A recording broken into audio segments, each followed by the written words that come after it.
మిమ్మల్ని భయపెట్టడానికి వస్తే మీరేం చేయాలా? ప్రార్థన చేసేటువంటి వారుగా ఉండాలన్నమాట. సో ఆమెకి ఏ అవసరం ఉన్నా ఏం చేసేది? ప్రార్థన చేసుకునేది. మీరు కూడా ఏ అవసరం ఉన్నా సరే ప్రార్థన చేయడం నేర్చుకోవాలని దేవుడు కోరుతా ఉన్నాడు. సరే, ఈ రోజు ఏమైందంటే ఏమి కార్మికులు ఒక కారు కొరకు ప్రార్థన చేసిందంట. ఏసయ్యా, ఒక కారు మాకు ఇవ్వేసయ్యా. ఒక కారులో మేము ఏం చేస్తామంటే మరి ఇంకా అనేక మందిని మరి పిల్లల్ని ఎక్కడెక్కడైతే అమ్మేస్తున్నారో వాళ్ళని తెచ్చుకోవాలి. ఒక రోజంట ఒక ఊరికి వెళ్ళిందంట. అక్కడ భార్యాభర్తలు ఇద్దరు గొడవ పెట్టుకుంటున్నారంట, బాగా కొట్టుకుంటారంట, తిట్టుకుంటున్నారంట, ఏడుస్తా ఉందంట భార్య. ఇప్పుడు ఆమె వెళ్ళిందంట, వెళ్ళి అడిగిందంట, ఏందమ్మా ఎందుకమ్మా అంటే, మేము చాలా పేదరికంలో ఉన్నాం, మా దగ్గర డబ్బులు లేవు, ఈ చిన్న పిల్లని చూసుకోవడం మా వల్ల కాదు, ఇతనేమో అమ్మేస్తానంటున్నాడు, మరి నేనేం వద్దంటున్నాను అంటే, అప్పుడు ఈ యొక్క ఎమి కార్మికల్ ఆ బిడ్డ నాకు ఇచ్చేయండి అని చెప్పేసి అని చక్కగా కారులో తీసుకొని ఈమె తన ఇంటికి వచ్చేసిందంట.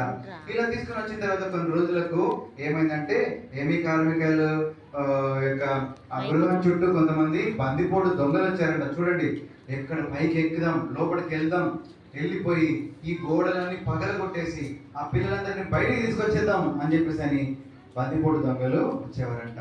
ఎప్పుడైతే వాళ్ళు రాత్రి అంతా ప్రయత్నం చేశారంట, కానీ వారు లోపలికి వెళ్ళలేకపోయారంట. కారణం ఏంటి తెలుసా? లోపల ఎమి కార్మికులు కూర్చోబెట్టి పిల్లలందరినీ కూడా ఆమె ప్రార్థన చేస్తా ఉందన్నమాట. ఇంకా ఎమి కార్మికులు దేవుడు తనకి ఇచ్చిన కారు తోటి ఏం చేస్తుందంటే హాస్పిటల్కి వెళ్ళేదంట. హాస్పిటల్లో చావు బతుకుల్లో ఉన్నటువంటి వారికి వెళ్ళి సువార్త చెప్పేదంట.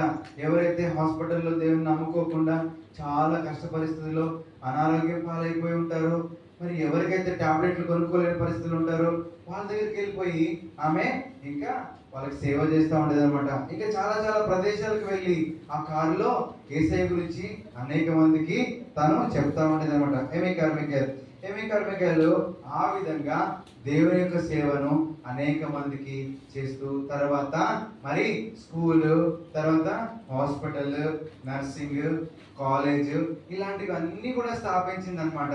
ఇక ఆమె స్థాపించిన కొన్ని రోజులకి ఏమైందంటే అన్ఎక్స్పెక్టెడ్ గా ఒకసారి ఆమెకు కాలుకు దెబ్బ తగిలింది, కింద పడిపోయిందంట. పడిపోగానే కాలు కింద పడిపోయింది.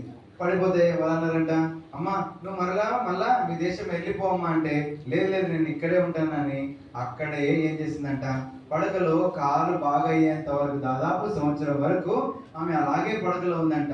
ఆ పడకలో ఉన్నంత కాలము దేవునితో మాట్లాడేదంట, ఏసయ్యా ఏంటయ్యా నా కాలు బాగలేదు, చాలా మంది పిల్లలు ఉన్నారు, వాళ్ళకి చదువు చెప్పాలి, వాళ్ళకి మరి చక్కగా సహాయపడాలి కదా అంటే దేవుడు అంట మరి నువ్వు బైబిల్ చదువుకో అని చెప్పాడంట. ఏం చెప్పాడంట?